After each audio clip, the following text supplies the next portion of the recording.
ഒരിക്കലൊരു അധ്യാപിക ചെറുപുഷ്പത്തോട് ചോദിച്ചു, ഒഴിവു ദിവസങ്ങളിൽ തനിച്ചിരിക്കുമ്പോൾ എന്താണ് ചെയ്യുന്നത്?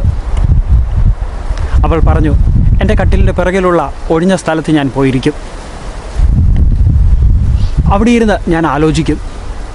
അപ്പോൾ വളരെ കൗതുകത്തോടെ ആ അധ്യാപിക ചോദിച്ചു, എന്തിനെക്കുറിച്ചാണ്?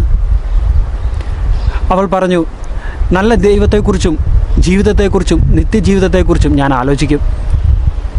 വെറും 24 വർഷം മാത്രം ഈ ലോകത്തിൽ ജീവിച്ചിരുന്ന ഈ പെൺകുട്ടി ഇന്ന് ആധുനിക ലോകത്തിലെ ഏറ്റവും വലിയ വിശുദ്ധിയായത് അവൾ ചെയ്ത അത്ഭുതങ്ങൾ കൊണ്ടല്ല, മറിച്ച് അവളുടെ ശിശുതുല്യമായ നിഷ്കളങ്കതകൾ കൊണ്ടാണ്.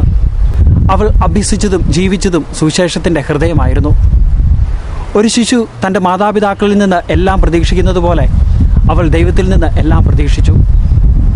ജീവിതം അവൾക്ക് മുൻപിൽ വെച്ച് നീട്ടിയ കൈപ്പേറിയ വിഷമഘട്ടങ്ങളിലൂടെ കടന്നുപോയപ്പോഴും അവൾ ഈ ശിശുസഹജമായ പുഞ്ചിരിയോടുകൂടി അതിനെ നേരിട്ടു.